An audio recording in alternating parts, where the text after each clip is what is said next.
வணக்கம். I am doctor Vijayakumar, keyhole brain and spine surgeon, NeuroOne hospital. இப்போ பார்க்குற patient வந்து எனக்கு கிருன்னு வந்து டக்குன்னு எனக்கு ஃபிட்ஸ் மாதிரி வந்துடுது, ஒரு பக்கம் கை கால் இழுப்பு இருக்குது அப்படிங்கிற காரணத்தினால வந்தார். அதை வந்து எவாலுவேட் பண்ணி பார்க்குறப்போ அவருக்கு வந்து மூளைக்குள்ளே ஒரு கட்டி இருக்குது அப்படின்னு தெரிஞ்சுது. அதுக்கு பேர் ஸ்பீனாய்டு விங் மெனிஞ்சோமான்னு சொல்லுவோம்.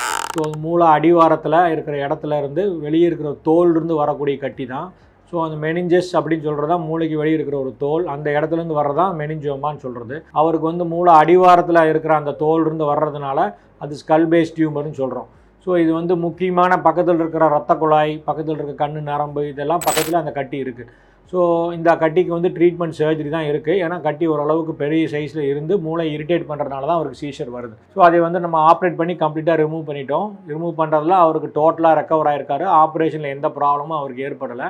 ஸோ அவருக்கு ஆப்ரேஷன் பண்ணதுக்கப்புறம் அவரோட நார்மல் லைஃப்பை அவரால் லீட் பண்ண முடியுது. அவருக்கு ஃபிட்ஸ் வராமல் இருக்கிறதுக்கு மாத்திரைகள் மட்டும் சில மாதங்கள் அவர் எடுத்துக்க சொல்ல வேண்டியது இருக்கும். ஸோ இதுலேருந்து பொதுமக்கள் என்ன தெரிஞ்சுக்கணுன்னா, நிறையா பேர்த்துக்கு ஃபஸ்ட் ஆன்செட் சீஷர், அதாவது ரொம்ப வருஷமாக எனக்கு எந்த ப்ராப்ளமே இல்லை, திடீர்னு எனக்கு 30 வயசில் 25 வயசில் முதல்ல சீஷர் வருதுன்னா அது என்ன காரணம்னு கண்டிப்பாக ஸ்கேன் எடுத்து தெரிஞ்சுக்க வேண்டியது வரும். நிறையா பேர்த்துக்கு சீஷர் வந்தாவே எபிலெப்சி அப்படின்னு கிடையாது, உள்ளே ஏதாவது காரணத்தோடு வரலாம். அப்படி இருந்ததுன்னா அந்த காரணத்தை எப்படி சரி பண்ணுறது அப்படின்னு பார்க்குறதுக்கு எல்லாரும் எவாலுவேட் பண்ணி கண்டுபிடிச்சா அந்த காரணத்தை முன்கூட்டியே கண்டுபிடிக்க முடியும். அதுக்கு ட்ரீட்மெண்ட் நிறையா பேர்த்துக்கு சரி பண்ணுற மாதிரி தான் இருக்கும். அப்படி இருந்தால் சரி பண்ணிட முடியும். வணக்கம், என் பேர் சக்திவேல், அரியலூர் மாவட்டத்தை சேர்ந்தவன். எனக்கு வயசு 39 வயசாகிறது.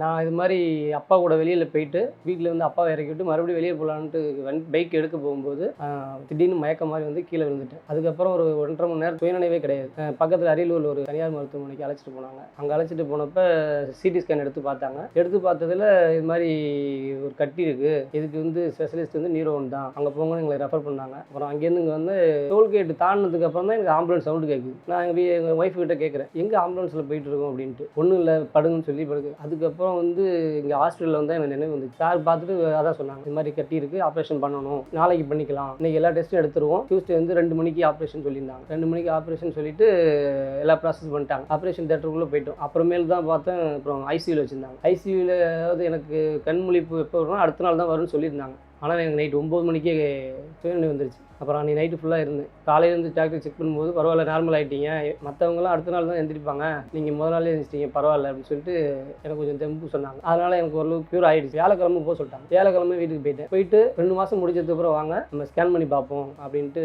வர சொல்லியிருந்தாங்க. 2 மாதம் முடிஞ்சு பிப்ரவரியில் வந்தேன். எனக்கு நடந்தது நவம்பரில் 2ஆம் தேதி வந்தேன். வந்தப்போ சார் வந்தோடனே ஸ்கேன் பார்த்துருங்க, அதுக்கப்புறம் பார்த்துக்கலான்ட்டு. ஸ்கேன் பார்த்ததில் பக்கா பர்ஃபெக்ட் ஆகிருக்கு, அதனால் டேப்லெட் 6 மந்த் தரேன் அப்படின்னு சொல்லியிருந்தாங்க. 6 மந்த் கொடுத்துருந்தாங்க. அந்த டேப்லெட் முடிஞ்சிச்சு. இன்னைக்கு டேப்லெட் போடலன்னா எப்படி இருக்குன்னு பார்க்கணுன்ட்டு 2 நாள் வெயிட் பண்ணேன். அது லைட்டாக பெயின் மாதிரி தெரியுது. அதுதான் சாரை மீட் பண்ணிட்டு டேப்லெட் எழுதி கொடுத்துருக்காங்க. ஒரு பிரச்சனையும் இல்லை, நல்லா க்யூர் ஆகிட்டீங்கன்னாங்க. 2 மாதம் முடிஞ்சு நான் செக்அப் வந்தப்பயே நீங்கள் வந்து நார்மல் ஆகிட்டீங்க, உங்களுக்கு எதுவுமே கிடையாது, உங்களுக்கு ஆப்ரேஷன் பண்ண தடையும் கூட தெரியல, உங்களுக்கு எந்த பிரச்சனையும் கிடையாது, நீங்கள் எல்லா வேலையும் செய்யலாம், தலையில் வெயிட் கூட தூக்கலாம் அப்படின்னு சொன்னாங்க. ஆனால் இருந்தாலும் எனக்கு கொஞ்சம் பயமாக இருக்குது. அதனால் நான் இது வரைக்கும் தலையில் வெயிட் வச்சது கிடையாது. நான் ஆக்சுவலாக ஒரு காலேஜில் ஒர்க் பண்ணிக்கிட்டு இருக்கேன்.